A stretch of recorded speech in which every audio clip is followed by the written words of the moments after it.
Welcome back to One, two, five Review Hari ini kita mau bahas film Spider-Man Brand New Day. Spider-Man Brand New Day. Iya, bener banget. Per hari ini dia jadi film dengan penonton terbanyak di Indonesia.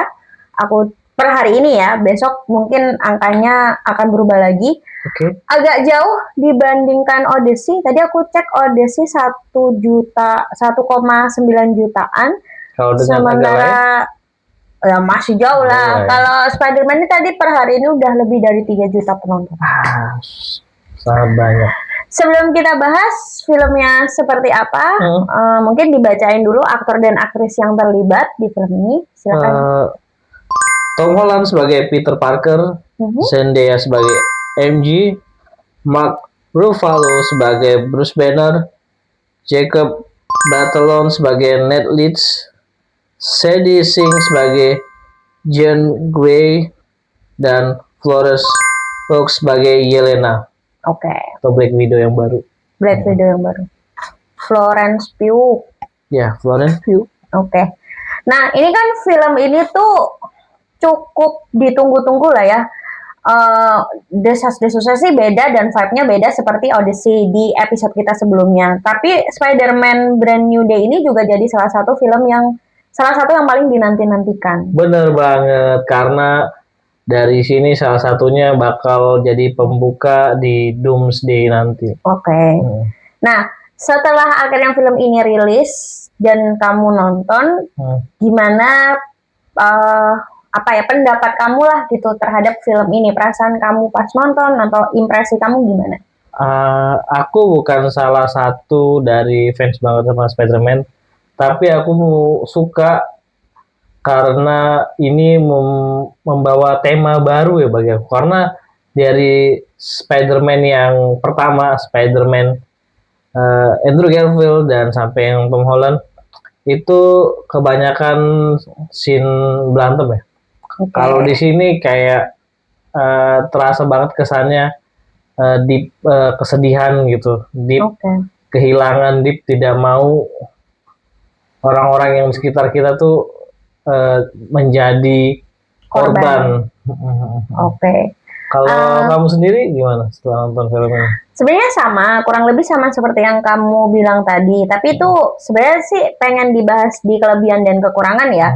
Kalau menurut aku film Spider-Man Brand New Day ini nggak kerasa kayak action, jatuhnya kayak drama sih. Buat aku kayak justru actionnya itu sebagai pendamping. Iya, jatuhnya malah kayak actionnya tuh ya pasti masih ada berantemnya, cuman lebih dominan terasa film ini tuh drama kalau menurut aku. Ya, di situ yang aku seneng karena membawa tema baru gitu.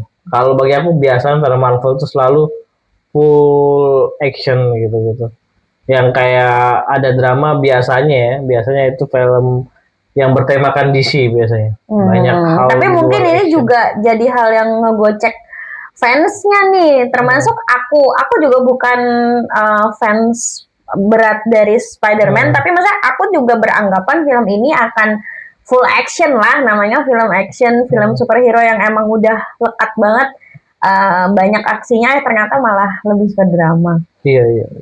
Kalau dari villain atau mungkin dari karakter yang masih bertahan di Brand New Day ini, karakter mana yang sangat berkesan buat kamu di film ini? Sangat berkesan ya. Kalau aku sih jujur, aku dari awal nggak pernah milih ini karakter, tapi ketika melihat perubahan yang signifikan itu jadi seru kalau menurut. Siapa? MJ atau Zendaya. Kenapa? Perubahannya apa? Karena yang aku tahu kan dia tuh sangat sayang dan sangat cinta sama Peter Parker. Dan ada nanti di scene di mau ending kalau nggak salah, dia tuh tidak mencintai Peter Parker, tapi kenapanya nonton sendiri. Dan itu kalau menurut aku sih sangat deep ya, karena penungguan 4 tahun ngelihat Rio setiap hari, ngelihat dia berubah gimana. Tapi menurut kamu MJ yang di Brand New Day ini berhasil nggak ngejadi tokoh yang udah lupa nih sama Peter Parker? Eh, bisa dibilang sih berhasil sih, karena sesuai ekspektasi bahwa emang tidak ada kenangan sesuai kemampuan Doctor Strange yang memberikan spell ke seluruh orang yang di seluruh dunia ya. Jadi benar-benar mereka nggak tahu, nggak inget siapa itu Peter Parker, siapa itu Spider-Man, dan itu membuat saya sangat curious gitu. Kenapa Spider-Man bukan pengen ya, eh, entah kenapa dia sebenarnya tidak ingin, tapi ingin diingat kembali. Ya itu dia, jadi Serba nanti salah. kita bahas deh itu di plus minus, kayaknya tuh lebih banyak di plus minus, cuman karakter yang berkesan berarti Zendaya. Iya Zendaya. Kalau MJ. kamu sendiri? Kalau aku justru Punisher-nya nih, lucu banget Frank di sini. Itu benar-benar jadi karakter penyeimbang si Peter Parker di sini, si Spider-Man-nya ini sendiri, karena Agak beda sih. kalau nggak ada sosok Frank si Punisher ini, drop banget actionnya. Justru kan sebenarnya aksi-aksi yang terjadi di film ini tuh akibat ulah kepengilan si Punisher itu kan. Jadi kalau nggak ada Punisher-nya tuh kayaknya menurut aku bakal flop. Tapi karena masih seru nih, karena si karakter Punisher-nya itu mengimbangi si karakter Peter Parker yang bersedih. Jadi kayak masih ada sosok actionnya gitu loh. Sebenarnya kecewa dengan The Punisher-nya. Kenapa? Karena kalau teman-teman yang tahu The Punisher dari sisi komiknya, seriesnya, atau gamenya, dia tuh sosok seperti Batman. Dia tuh sosok yang kejam, dark gitu kan, kejam, ya, terus habis itu kalau kayak ketemu orang langsung digranat, di apa. Kalau di sini, ya di sini kurang gitu. Iya, tapi butuh si Frank itu di sini karena filmnya udah nggak ada actionnya sama sekali gitu. Jadi menurut aku di konteks film Brand New Day ini dia berkesan. Tadi karakter scene yang paling mind blowing. Kalau scene yang paling mind blowing ya apa ya? Itu tadi aku udah cerita bahwa dari awal, dari sebelum Spider-Man ini kan si Peter Parker pengen semua orang lupa. Oke. Tapi di scene awal-awal kita lihat dia selalu melihat Instagram temen-temennya. Sampai dia mau lulus pun nggak sengaja ketemu. Dan itu buat aku, lu mau apa? Jadi lu tahu bakalan sak ini kalau ketemu, lu bakalan ending ini balik lagi. Kenapa gua suruh mereka lupa kalau endingnya gue pengen mereka inget. Sih, jadi itu tindakannya si Peter Parker di sini tuh agak aneh gitu loh. Kalau menurut aku, kalau kayak ini loh, kalau di film-film Amerika tuh kayak ada witness protection. Kalau udah dikasih identitas baru, dipindah, itu kan jangan ditemuin lagi dan nggak boleh kontak dengan kehidupan di masa lalunya kan. Tapi masih diintilin, malah masih datang ke partinya. Jadi kayak bener kata kamu sih, kayak. Tapi mungkin ya itu namanya film ya, disitulah bahwa problemnya di situ kontradiktif yang bisa dijadiin debatable, di mana orang mungkin setuju dan tidak setuju di apa yang dilakukan sama Peter Parker itu sendiri ya. Sebagai Spider-Man dia sadar bahwa dia tidak mau mengikuti teman, keluarga, dan siapapun yang dikenal dan disayang sama dia untuk diketahui publik. Tapi satu sisi dia sebagai Peter Parker, dia juga manusia, pengen disayang, pengen diinget, pengen juga dicintai. Jadi aku sih hopingnya dia forming new friendship gitu loh, kayak kirain aku dengan konteks lupa itu dia bakal buka lembaran baru. Jadi kenapa? Ya terus ngapain dilupain kalau dicari-cari tahu lagi? Iya, makanya itu seru masalah karena dunia, mungkin karena sekarang sosial media ya, jadi bisa dia lewat sosial media, IG kayak gitu-gitu, TikTok. Tapi mungkin kalau di zaman Tobey Maguire itu mungkin lebih kayak apa ya, creepy atau apa, yang mungkin dia ngelihat sendiri langsung, datang sembunyi-sembunyi ngelihat si Mary Jane dan temannya. Bisa jadi. Tapi apa yang dilakukan, jadi tuh gini loh guys, kayak segala permasalahan di Brand New Day ini terjadi karena ujung-ujungnya karena lu nyari-nyari sendiri gitu loh, menurut aku ya. Kayak Jadi kayak ya jadi tahu kan lu jadi masih terkoneksi dengan teman lu, jadi tahu lagi masih terkoneksi dengan mantan pacar lu ya karena masih ngikutin padahal tujuan awalnya kan supaya tidak ada koneksi apa-apa. Benar, biar terjaga mereka dari hal-hal yang tidak diinginkan. Oke, jadi scene pertemuannya Peter Parker dengan MJ dan temannya itu yang berkesan buat kamu. Kalau kamu sendiri, Scene yang berkesan. Scene yang berkesan, scene ini sih, scene apa tuh namanya? Bruce Banner. Kenapa Bruce Banner? Ya lucu aja deh di situ kayak aku ngerasanya dia kayak nggak seharusnya ada di situ. Terus kemunculan dia marah-marah dan jadi monster itu kayak ini juga tidak pada tempatnya. Tapi ya film ini udah terlanjur kayak oke lah udah sekalian aja ini semua orang pada aneh di akhir-akhir film. Iya, karena mungkin gini ya, aku ngeliat juga tuh mungkin karena sebenarnya kegunaan si Bruce Banner itu sebagai profesor. Iya, sisanya tuh karena dia bener. Karena udah masuk sebagai orang penasaran pengen dulu nggak berubah ya kayak jadi tuh kayak versi marah-marah di akhir tuh nggak usah ada itu juga kayak nggak jelas. Tapi ya jadi lucu karena kayak ini orang anomali sendiri marah-marah di situ terus jatuh tapi jatuhnya tidak ada berguna sama sekali. Iya, nggak buka pintu juga enggak kan dia yang buka segala macam. Kayak gitu-gitu deh pokoknya. Oke, tadi scene udah plus minus. Plus minusnya apa ya? Ya tadi mungkin aku sih karena minusnya.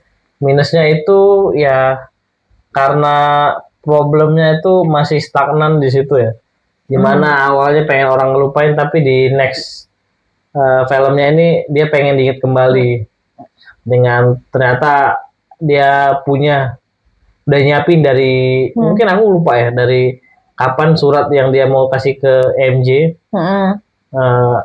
apa namanya ingat aku waktu dia mau ketemu di toko donat kalau nggak salah tapi dia nggak mau ngomong padahal itu yang diminta sama MJ. Dan itu pun nanti kalau kalian lihat itu tuh jawaban MJ bukan hak kamu tidak memberitahu aku gitu. Nah gitu-gitu itu maksudnya bagi aku negatif karena harusnya ya bisa dikembangin lah mungkin. Maksudnya jadi gimana? Kamu masih berharap dia membuka lembaran baru dengan MJ atau dengan orang lain? Ya terserah tapi tekniknya itu maksudnya jangan sampai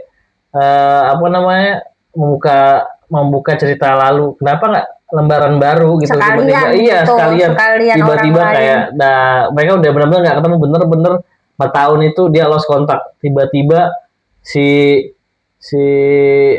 Peter Parker ketemu lagi papasan di perpus atau apa segala macem tanpa sengaja apa dia jadi guru atau jadi apa. Maksudnya kamu lebih menduga lebih kepingin pertemuan yang tidak sengaja dibandingkan dengan kayak sengaja ngikutin terus gitu. Kelihatan banget hopeless romantiknya si Peter Parker itu yang aku nggak mau lihat di diri dia sebenarnya. Pengennya dia tuh jadi ini positif atau negatif? Negatif kan aku dulu tadi bilang. Positifnya tuh itu balik lagi. Jadi aku dukung karena ini jadiin point of view baru buat penonton superhero karena nggak semua superhero itu kuat. Superhero itu juga punya sisi manusia. Awalnya dia tuh manusia biasa yang gampang disakiti, yang pengen juga dicintai, dan itu yang mau ditunjukkan sama di Brand New Day ini, iya benar. Kalau menurut aku sendiri, sih kayak benar sih. Kalau yang pingin ngelihat tingkah aksi konyol ugal-ugalan dan gimana yang superhero tuh nggak ada di sini, cuman depannya doang. Menurut aku ini adalah Spider-Man yang udah dewasa. Iya benar. Ini mah Spider-Man-nya udah dewasa ini karena nanti kalian akan dikasih konflik tipe yang kayak sebenarnya yang jahat nggak jahat banget, sebenarnya yang jahat ternyata punya sisi baik, terus yang baik ternyata bisa jadi jahat. Ya kalau kayak gitu mah ini jangan jadi film superhero gitu loh. Menurut aku film superhero tuh salah satu film yang paling black and white yang mudah ditangkap. Ya kan ini anggapan gitu kan, ini menurut aku Kalau kamu nonton DC, kamu bisa ngeliat kayak gitu. Nah, tapi kalau misalnya semua film dibuat serius, akhirnya kayak nggak nonton film superhero gitu loh. Film superhero itu kan menurut aku ya dibuat dengan ya kita memperkenalkan siapa yang jahat dan siapa yang baik. Itu tuh contoh paling mudahnya itu di film-film superhero. Tapi karena yang jahat nggak jahat, yang baik ternyata gimana, ya jadinya semuanya aja di question. Kalau kayak gitu semua orang yang jahat bisa jadi baik, semua yang baik jadi jahat gitu aja terus sampai filmnya udah jilid ke 200. Iya, makanya kalau aku lihat karena itu konsepnya yang ini jarang dibawa sama Marvel ya, jadi terkesan baru bagi penonton Marvel yang ngelihat tidak terlalu banyak action dan lebih ke sisi slice of life-nya si Peter Parker sendiri. Tapi gitu. kayak terlalu lama untuk nyeritain itu jadi sebuah film. Kalau misalnya slice of life-nya itu ditampilkan dengan series 8 episode atau kehidupannya dia gimana, mungkin aku masih bisa nangkep deh. Tapi untuk sebuah film yang ditunggu sebegitu lama, kayaknya kayak ya kita cuma dikasih tahu lu kesepian, yang kita juga udah tahu lu kesepian gitu. Tapi loh. Kayak di seri ini kan dia nunjukin dia berkembang dalam segi sikap maupun kemampuan. Kalau kamu tahu, dia di sini kan berevolusi. Iya, itu kan udah ada di trailernya dikasih tahu ada stages dari laba-laba itu kan. Nah, iya. Jadi dia tidak perlu mengungkapkan kemampuan dia lagi buat ke next di Doomsday. Karena dengan di series ini dia udah nunjukin gimana cara dia mengontrol kekuatan tersebut dari awalnya ketemu Bruce Wayne dan ngobrol-ngobrol akhirnya dapet dan tahu caranya lah. Ya paling itu kalau positifnya apa, masih menghibur. Tokoh-tokoh lama kayak temennya si Ned kayak gitu tuh masih mampu menghibur. Tapi selebihnya beneran sejujurnya kalau menurut aku film ini menyenangkan tapi tidak se-wow yang aku ekspektasikan gitu. Skor? Kalau kamu sendiri? Kalau aku 3,7 out of 5 dari 1 sampai 5. Mungkin sama sih, karena sebenarnya aku terhibur dengan banyak bukan action ya, kayak action ya, pokoknya loncatan-loncatan parkurnya Spider-Man. Ya itu tuh ditunggu-tunggu gitu. Iya, itu emang ditunjukin, tapi ya yang aku bilang itu nggak ada whole film. Iya benar. Jadi ada tapi nggak semuanya. Tidak menjadi fokus utama gitu. Itu, sama satu lagi, menurut aku villainnya banyak, tapi ya itu tadi terlalu sedikit. Kayak aku lebih prefer villain satu yang berkesan daripada banyak banget villainnya tato tapi kayak cuman hiasan gitu loh. Iya. Jadi itu sih yang membuat actionnya mungkin kurang tergali. Banyak banget penjahatnya di film ini, kayaknya dia ribet banget ngurusin semua penjahat dalam ya itu nunjukin sibuk banget. Emang sibuk banget. Sibuk gitu. Nah, buat yang udah nonton, kalian ya ini kan balik lagi ya, selera. Film tuh selera. Bisa jadi kalian gak setuju dengan review kita, ya nggak masalah. Mungkin kalian bisa bantu jawab, kasih tahu Peter Parker di film ini kerjanya apa? Kenapa dia bisa punya teknologi secanggih itu? Punya komputer pintar, punya AI, punya print 3D. Punya dia kerja apa? Jadi tapi menyenangkan untuk ditonton lah. Jadi ya silakan dijadiin salah satu pilihan tontonan. Mumpung masih di bioskop, nontonnya di bioskop. Sampai di situ dulu. Nanti kita akan ketemu di episode 1 to 5 yang selanjutnya. Dadah.